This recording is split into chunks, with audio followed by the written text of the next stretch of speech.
On se lance maintenant dans le chapitre 4. Chapitre 4, on va parler de taulier, de différentiel, calcul d'incertitude, approximation, des choses comme ça. On va voir qu'on a certaines applications de la dérivée qu'on n'a pas vues encore. Jusqu'à présent, on a parlé d'un taux de variation instantané. On a parlé de la pente de la droite tangente à une fonction. Aujourd'hui, on va déterminer un petit peu, on va déterminer une autre notion qui découle de notre dérivée. C'est ce qu'on appelle le taulier, les tauliers dans un contexte mathématique. On explique qu'est-ce que le but du taulier. On voit des exemples, puis on va essayer de calculer des trucs liés à ces tauliers-là, justement. Donc, qu'est-ce que ça fait des tauliers et qu'est-ce que ça représente des tauliers? Des taux liés, c'est en réalité des dérivés, des calculs de dérivés sur des fonctions qui dépendent du temps. Et ce qu'on va retrouver dans ce cas-ci, lorsqu'on cherche un taulier, ce sera le taux de variation d'une certaine variable en particulier, disons y, par rapport à notre temps qu'on cherche, le temps t en particulier. Ça représente directement la dérivée de y par rapport à t. Taux de variation instantané, c'est une dérivée. Par contre, ce qu'on se donne par rapport à y ici, c'est que y va dépendre de d'autres variables. Disons que y dépend de x. Y pourrait être une fonction f de x, par exemple. À ce moment-là, on va dire que ces autres variables-là, ce sont peut-être des variables qui varient selon le temps. Donc, on pourrait dire que x est une fonction du temps, et là, à ce moment-ci, la fonction y dépend d'une fonction qui elle-même dépend du temps. On a comme là un autre niveau de fonction ici, un peu comme dans le film Inception, on va un peu plus loin, on a une fonction qui définit une autre fonction. Ben, à ce moment-là, si on connaît la dérivée de notre fonction intérieure de la fonction y par rapport au temps, on peut aller chercher la dérivée de y. On se donne un exemple pour essayer de mieux visualiser ça avec des termes pour vraiment arrêter d'être dans l'abstrait. Ben, on a une fonction y qui est une fonction de x, y égale f de x, et on dit que x, c'est une fonction du temps. Ben, à ce moment-là, la dérivée de notre y par rapport au temps, ce sera la dérivée du y par rapport à x, donc f' de x, multiplié par la dérivée de x par rapport au temps. Dans ce contexte-ci, si on connaît la dérivée de x par rapport au temps, ben, ce sera facile d'aller calculer des y dt à partir de ce qu'on a déterminé. Donc, un taulier, c'est de se dire là, finalement qu'on a une fonction qui est définie ou qui dépend plutôt d'une autre variable qui elle-même dépend du temps. Et on veut sauter de la première variable au temps, trouver comment aller chercher le lien entre les deux, étant donné qu'il y a une liaison entre les deux. On a la variable médiane, dans ce cas-ci le x par exemple, qui vient lier le y et notre temps dans notre dérivée. On regarde ensemble un exemple plus concret, dans ce cas-ci l'exemple 4.1 que vous avez dans votre manuel. On se met dans un contexte où on est en train de remplir une piscine circulaire de forme cylindrique, là même, qui a un diamètre de 7,32 mètres, et on a une hauteur d'eau, hauteur du niveau d'eau dans la piscine qui est à une certaine hauteur h. C'est la variable ici qu'on va traiter dans ce contexte-ci. On nous dit aussi qu'on remplit avec un tuyau d'arrosage qui a un débit d'eau de 1,2 mètres cubiques par heure. Et on cherche quel est le rythme d'augmentation de la hauteur de l'eau dans la piscine, justement. Donc, le rythme d'augmentation, ici, on parle d'une variation de hauteur dans le temps, donc dH sur dt. C'est donc cette information-là qu'on cherche, dH sur dt, une dérivée dans ce cas-ci, qu'on va trouver à partir de nos tauliers. Ensuite de ça, on va chercher aussi combien de temps ça prend pour que la piscine ait une hauteur de 1,4 mètres de rempli. Donc, on va considérer que la piscine sera pleine à ce moment-là. Ici, pour trouver la solution, il va falloir décortiquer un peu l'information qu'on s'est donnée. Premièrement, on cherche dH sur dt. On parle de volume d'eau. Donc, il va falloir qu'on trouve le volume de notre piscine. Donc, le volume de la piscine. Pour le trouver, ce volume-là, il va falloir se souvenir de la formule de volume d'un cylindre. La formule de volume d'un cylindre, c'est l'air de la base fois la hauteur. Donc, l'air de la base, dans ce cas-ci, comme c'est circulaire, ce sera pi fois le rayon au carré pour l'air de la base, qu'on multiplie par la hauteur du niveau d'eau pour savoir quel est le volume dans ce cas-ci. Ensuite, on peut changer ça ici un petit peu parce que le rayon, on le connaît, hein, 7,32 divisé par 2 au carré fois la hauteur. À ce moment-ci, je viens de trouver la fonction v de h, qui est une fonction qui dépend de h. Dans ce cas-ci, une fonction qui dépend de la hauteur de notre piscine. Ensuite de ça, je sais que j'ajoute dans cette piscine-là une quantité d'eau égale à 1,2 mètres cubiques par heure dans la piscine. Qu'est-ce que ça veut dire, ça, 1,2 mètres cubiques par heure dans la piscine? Ça veut dire que la variation du volume dans le temps est égale à 1,2 mètres cubiques à l'heure. Avec ces informations-là, je connais ma fonction v de h, je connais la dérivée de la fonction v par rapport au temps, et je cherche la dérivée de h par rapport à t. Si je me fie un peu à ce que je faisais avant, je vais pouvoir dire que dans cette fonction-là ici, dérivée de v par rapport au temps, ce sera égal à la dérivée de v par rapport à h fois la dérivée de h par rapport à t. C'est ce qu'on s'est dit juste avant quand on a introduit les taux de variation, les taux liés. On a dit que ça ici, c'est possible d'aller chercher ça lorsqu'on a une fonction volume, par exemple, qui dépend d'une variable hauteur dans ce cas-ci, qui elle-même dépend d'une variable temps. On peut réécrire notre problème de cette façon-là. À partir de ça ici, ben, on peut faire justement cette étape-là sur la fonction v de h qu'on a pour trouver les informations qui nous manquent. Ce qu'on cherche dans ce cas-ci, c'est dH sur dt. C'est ça le problème qu'on veut résoudre. Donc, pour arriver à cette solution-là, on va appliquer une dérivée par rapport au temps de chaque côté de mon équation pour le volume que j'ai trouvé en fonction de h. Et lorsqu'on va avoir trouvé notre réponse ici, dv sur dt, on sait ce que ça vaut. On va pouvoir construire notre équation puis aller solutionner ce problème-là sans trop de problèmes. Donc, je vais faire exactement ce que je viens de dire. Donc, on va dériver le volume par rapport au temps. Dans ce cas-ci, si je dérive le volume par rapport au temps, je dérive par rapport au temps cette expression-là ici. Pi fois 7,32 sur 2 au carré fois la hauteur. Donc, dans ce cas-ci, si je résous ma dérivée à droite, ben on commence par remarquer que pi, c'est une constante, 7,32 sur 2, c'est une constante au carré aussi. Donc, finalement, on a une grosse constante qui multiplie la hauteur. Donc, dans ce cas-ci, ma dérivée, ce sera tout simplement la constante à l'avant, pi fois 7,32 sur 2 au carré, fois la dérivée par rapport au temps de ma variable h. Cette variable-là, h, on sait qu'elle varie dans le temps parce que plus on ajoute de l'eau, plus le temps passe, plus il y a de l'eau qui est ajoutée dans notre piscine. Donc, cette dérivée-là, c'est ce qu'on cherche exactement dans le contexte actuel.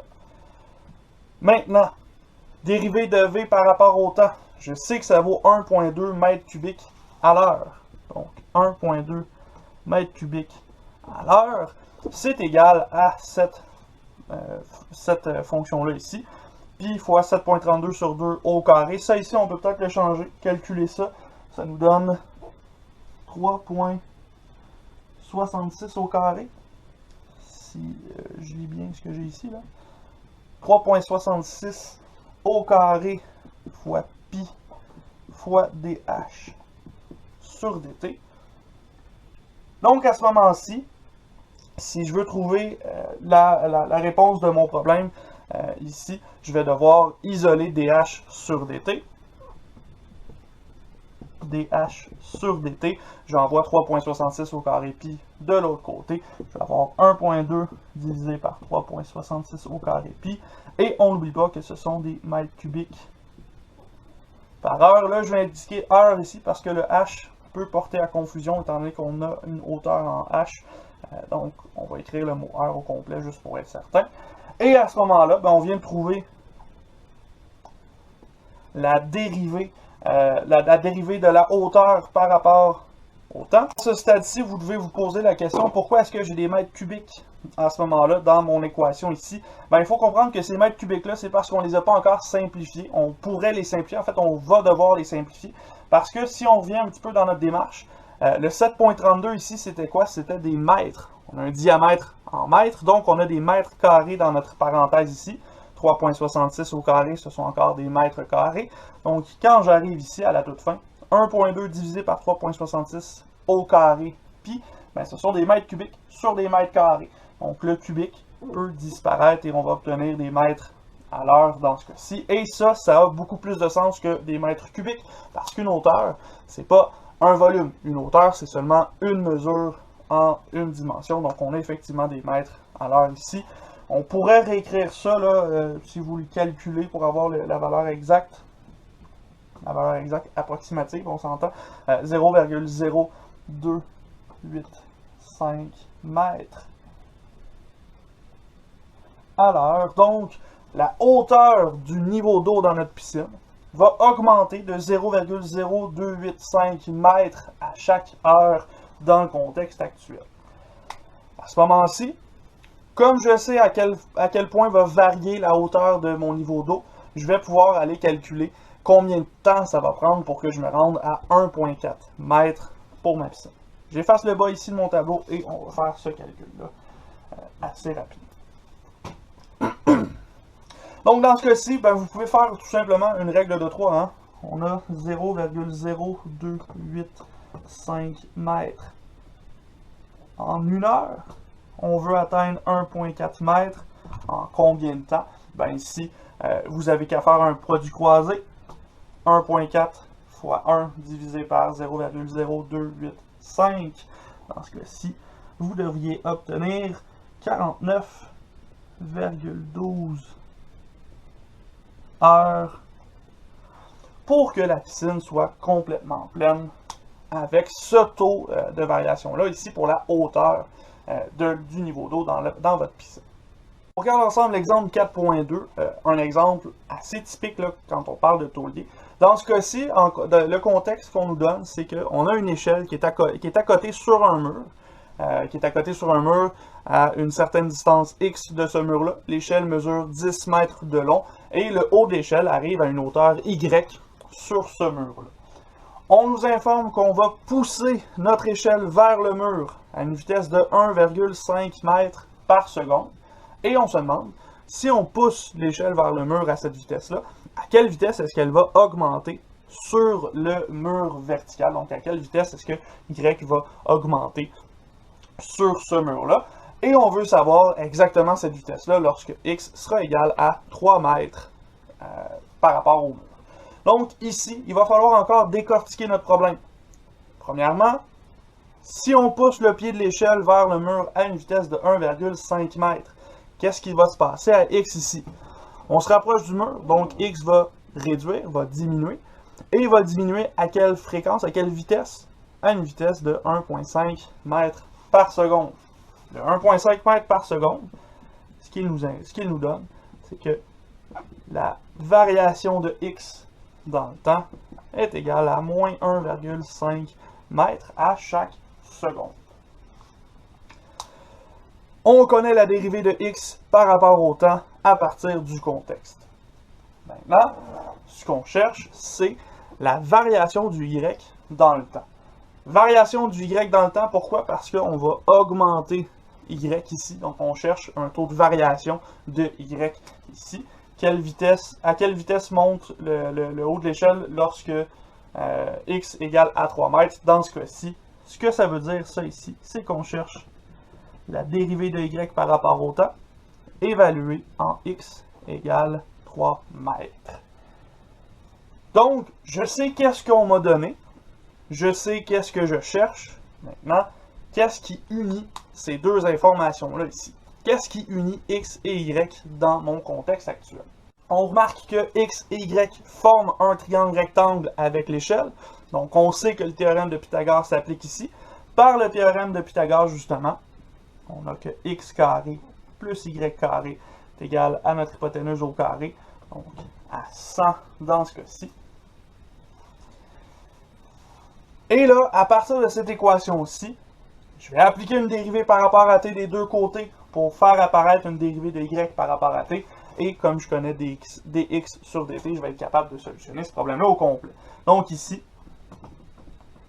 dérivée par rapport à t de x carré plus y carré est égal à la dérivée par rapport à t de 100. À droite, dérivée par rapport à t d'une constante, ça va devenir 0. À gauche, notre dérivée ici va s'appliquer sur les deux termes. Dérivée par rapport à t de x au carré, ce sera 2x dx dt. Dérivée par rapport à t de y au carré, 2y dy dt. À ce stade-ci, j'ai une équation qui contient dy dt, qui contient dx dt. Je suis capable d'isoler dy dt dans cette équation-là. dy dt devient donc moins 2x dx dt divisé par 2y. Les deux vont s'annuler dans mon expression. Il va me rester dy dt qui est égal à moins x sur y fois dx sur dt. Maintenant, dx sur dt, je connais c'est quoi que ça vaut. Je sais que ça vaut moins 1,5. Donc ici, je vais avoir moins x sur y fois moins 1,5 mètres par seconde. Les moins vont s'annuler et il va me rester 1,5 x sur y mètres par seconde pour la vitesse, dans ce cas-ci, pour la variation des y par rapport au temps dans ce cas-ci. Je viens de trouver la dérivée de y par rapport au temps. Il me reste à aller évaluer en x égale 3 mètres. Pour faire ça ici, comme on voit dans mon équation, j'ai un x et un y. Je vais devoir trouver qu'est-ce que vaut y lorsque x vaut 3 mètres pour remplacer dans mon équation. Donc, si x égale 3 mètres, par Pythagore, y va être égal à la racine carrée de 10 au carré moins 3 au carré. On prend l'hypoténuse moins la cathète au carré pour trouver l'autre et on applique une racine carrée. Dans ce cas-ci, on a la racine de 100 moins 9 égale racine de 91. Je ne vais pas simplifier ça ici, je ne vais pas réécrire ça en nombre réel plutôt, ça ne sert à rien, ce sera irrationnel ici. On n'a pas besoin d'avoir tous les chiffres après la virgule. On utilise ça maintenant pour remplacer dans notre équation. Donc, dy dt lorsque x égale 3 mètres, c'est égal à 1,5 fois 3 mètres divisé par mon y qui est égal à la racine de 91. Faites ce calcul et vous devriez obtenir quelque chose qui ressemble à 0,47 mètres par seconde pour la vitesse à laquelle augmente le haut de l'échelle lorsque x est rendu à 3 mètres du mur dans ce cas-ci. Ici, on avait un problème à taux lié encore une fois parce que x dépend du temps et y dépend de x. On aurait pu solutionner ce problème-là différemment. On aurait pu isoler y dans ce cas-ci et vérifier les deux équations de notre dérivée. Mais on est passé par la dérivation implicite parce qu'on connaît cette dérivation-là. On l'a fait beaucoup dans le chapitre 2, donc on est capable de l'appliquer ici. Et ça nous donne une solution assez courte, assez rapide pour obtenir la vitesse du haut de notre échelle lorsque le bas de l'échelle est à 3 mètres de notre mur. À votre tour, question éclair 4.1, vous avez une situation très similaire à l'exemple qu'on vient de faire. Vous avez une échelle qui est adossée encore contre le mur, une échelle de 10 mètres, qui touche à une hauteur y, le mur, et qui a une distance x de ce mur-là pour le pied de notre échelle. On vous dit que l'échelle tombe vers le sol à une vitesse de 0,8 mètres par seconde. Et à ça, on vous pose quelques questions, donc notamment quel est le taux connu, quel est le taux cherché, est-ce que ce taux-là est positif et pourquoi, et finalement, quelle est la vitesse à laquelle s'éloigne l'échelle lorsque x est à 3 mètres, donc lorsque le pied de l'échelle est à 3 mètres du mur. Faites pause, essayez ça sur un bout de papier, et on revient par la suite avec la solution de ce problème-ci. Donc, on y va avec le A. Quel est le taux connu? Dans ce cas-ci, la seule chose qu'on sait vraiment, c'est la vitesse à laquelle l'échelle tombe. Si elle tombe, on parle de la verticale. Donc, le taux connu va être par rapport à Y. On sait que dy par rapport au temps est égal à, dans ce cas-ci, 0,8 mètres par seconde négatif. Pourquoi? Parce qu'on descend vers le bas. Dans ce cas-ci, Y diminue lorsque l'échelle tombe. Donc, dy dt est égal à moins 0,8 mètres par seconde dans l'exemple actuel. Ensuite de ça, on se demande quel est le taux cherché. Si on cherche à trouver la vitesse à laquelle s'éloigne notre échelle, on cherche la vitesse à laquelle s'éloigne le bas de l'échelle ici du mur. On est à l'horizontale, en x. On cherche donc dx sur dt. On parle de l'horizontale dans ce problème-ci. Maintenant, est-ce que ce taux cherché-là est positif? Est-ce que dx dt est plus grand que 0? Ben, comme x ici va s'éloigner du mur, on va augmenter x. On augmente x, donc c'est positif. Comme l'échelle s'éloigne,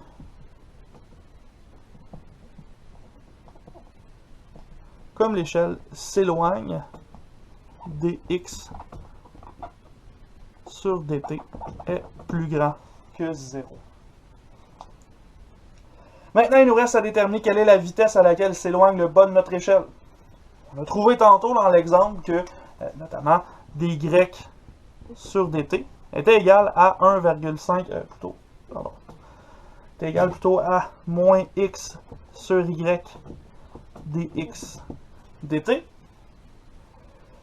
On a la même situation, hein, c'est la même échelle, même grandeur, donc c'est la même relation entre les deux variables. Ce qui veut dire, à partir de cette équation-ci, que dx sur dt, si on isole dans cette équation-ci, ce sera égal à moins y sur x dy sur dt. Et ça ici, dy sur dt, on sait que c'est égal à moins 0,8, donc ce sera égal à 0,8y sur x pour le problème actuel. Ici, ça vient du numéro qu'on a fait juste avant. Si vous ne vous souvenez pas comment on s'est rendu jusqu'à cette équation-ci, revenez dans la vidéo.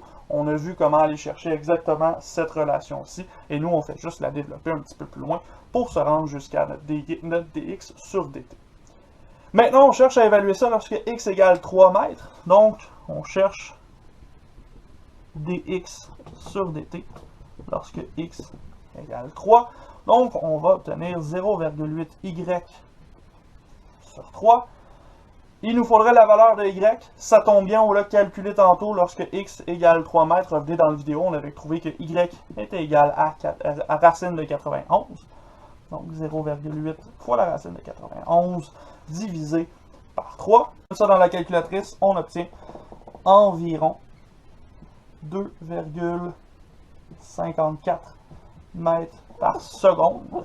Donc, le bas de l'échelle s'éloigne du mur à environ 2,54 mètres par seconde lorsque le haut de l'échelle descend de 0,8 mètres par seconde et qu'on est exactement à 3 mètres de ce mur-ci. On poursuit avec l'exemple 4.3. Encore une fois, un exemple très similaire. On a encore l'échelle de 10 mètres adossée contre le mur. Le bas de l'échelle est à x mètres du bord du mur, mais cette fois-ci, on oublie la hauteur y. Ce qui nous intéresse, ce sera plutôt l'angle que forme notre échelle avec l'horizontale. Dans ce cas-ci, on pousse encore le bas de l'échelle à une vitesse de 1,5 mètres par seconde vers le mur, et on se demande quelle sera la variation de θ, de notre angle, lorsque x est égal à 3 mètres. On cherche sa variation par rapport au temps encore une fois. Dans le contexte de nos exemples précédents, on cherchait la variation de la hauteur, des y sur dt. Ben, cette fois-ci, on cherche des θ sur dt. Donc, qu'est-ce que la variation vaut dans ce cas-ci? J'ai oublié mon point d'interrogation.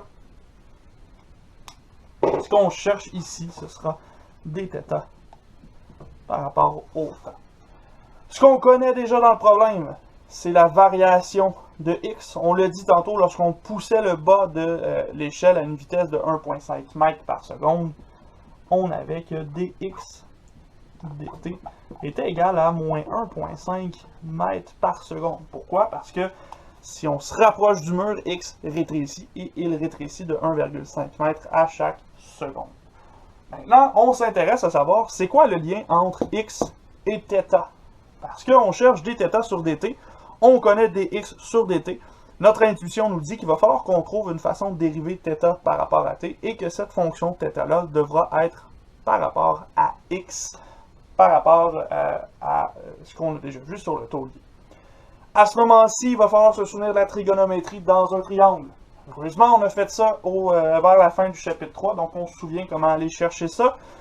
Ici, notre θ, comme il est dans le coin inférieur gauche, on va pouvoir utiliser le côté adjacent x et l'hypoténuse 10. On sait que le cosinus de θ est égal au côté adjacent x sur l'hypoténuse 10.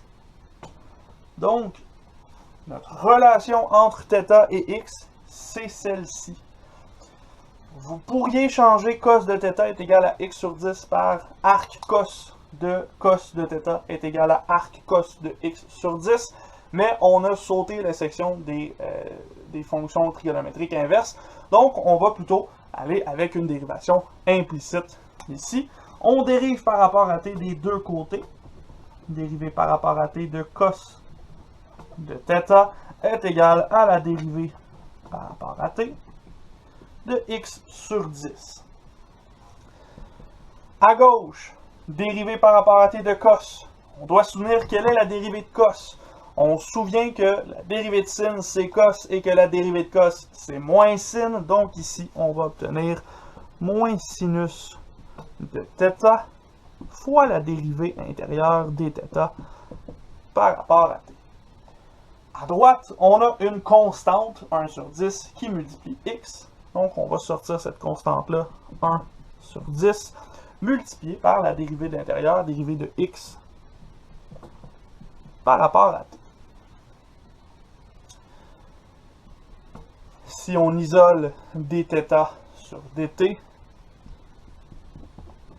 à ce moment-ci, on obtient de l'autre côté de notre équation, moins sin va aller au dénominateur, on va obtenir moins 1 sur 10 sin θ fois dx sur dt. On remplace dans notre équation, on obtient moins 1 sur 10 sin de θ fois moins 1,5. Les moins vont s'annuler, il va nous rester 1,5 sur 10 sin de θ. Oups, on va l'écrire un petit peu mieux que ça quand même. Sin de θ. Et ça ici, 1,5 sur 10 sin de θ, ça représente quoi? Ça va représenter la dérivée de θ par rapport au temps dans ce cas-ci. Maintenant, on doit évaluer cette dérivée-là lorsque x égale à 3 mètres. Mais si x égale à 3 mètres, qu'est-ce que vaut θ ici? On a dit que θ, c'était, on avait le lien cos de θ est égal à x sur 10. Nous, on va chercher sin de θ plutôt que cos de θ.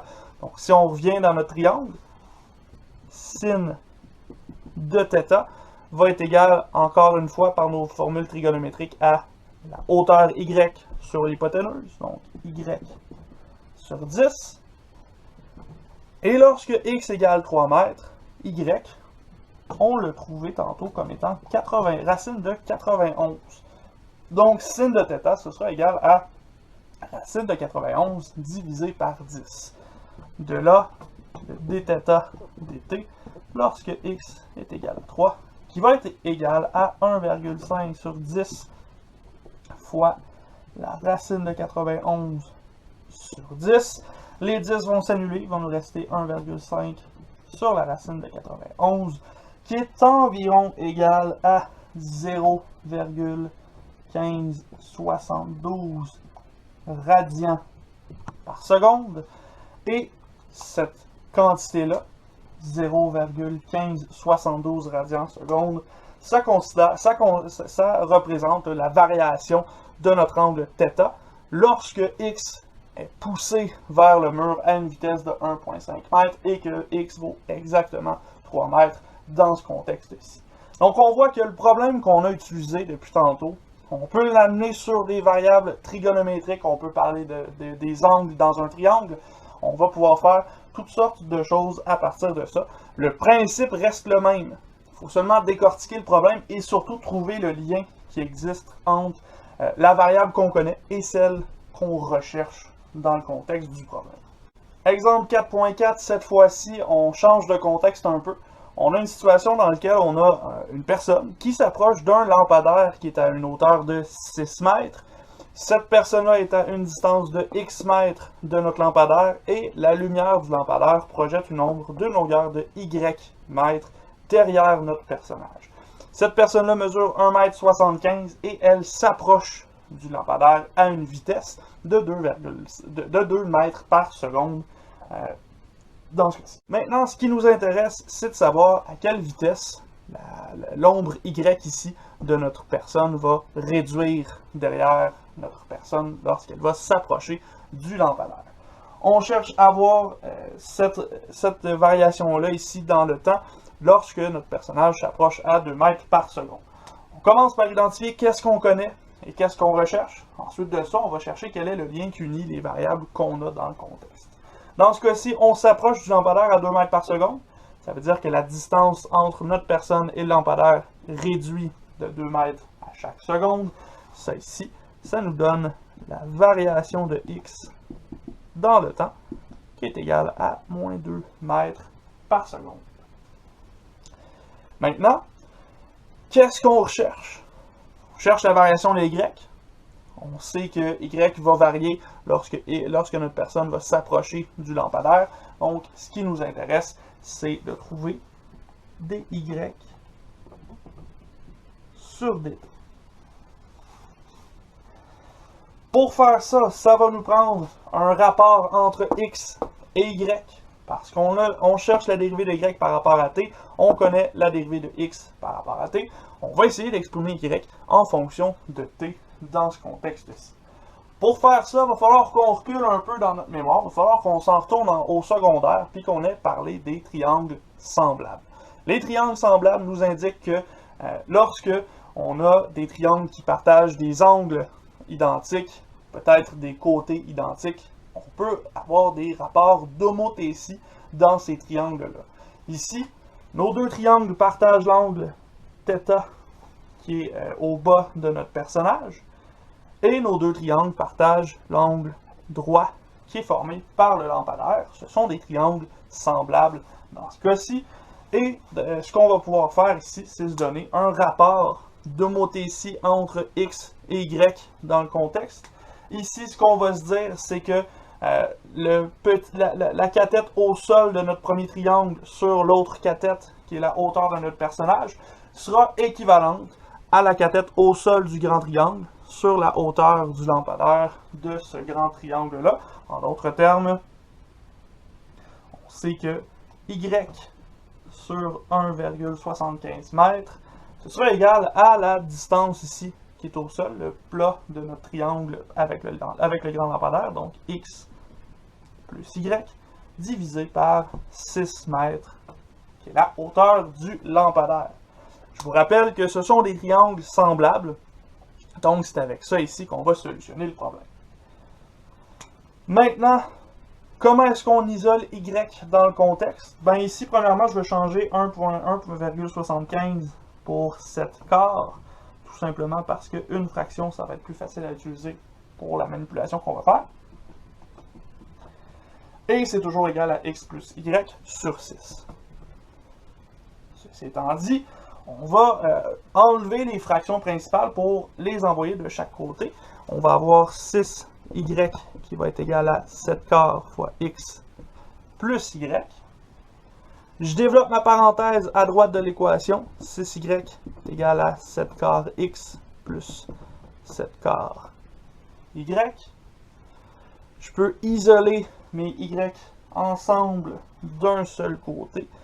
Dans ce cas-ci, 6y moins 7 quarts y va être égal à 7 quarts de x 6y en termes de quart, ce serait 24 quarts. Moins 7 quarts, ce sera 17 quarts de y, qui est égal à 7 quarts de x. Et à ce moment-là, il ne me reste plus qu'à isoler y. Y est égal à 7 quarts de x fois l'inverse de 17 quarts, donc fois 4 17e. Les 4 se simplifient. J'obtiens 7 17e de x. Donc, y est égal à 7 17e de x. À partir de nos triangles semblables, on vient de trouver la relation qui existe entre les deux variables qui nous intéressent. Maintenant, je veux faire apparaître dy sur dt. Donc, dy sur dt, ce sera égal à la dérivée par rapport à t de 7 17e fois x. Ici, dérivée par rapport à t de 7 17e fois x, ce sera 7 17e dx dt, très simplement.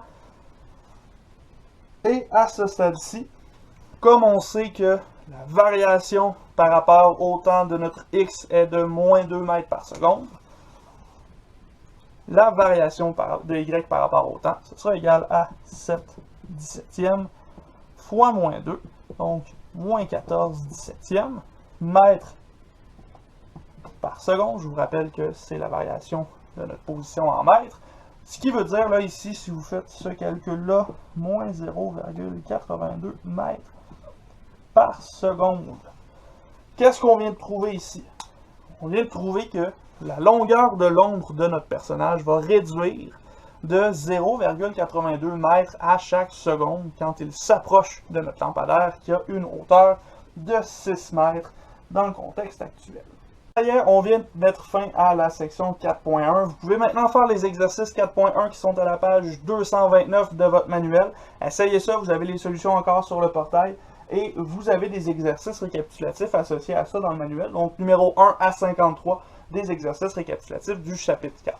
Sur ce, on se revoit dans une prochaine vidéo avec la section 4.2. On va parler ensemble de différentiels au sens mathématique à partir de nos dérivés.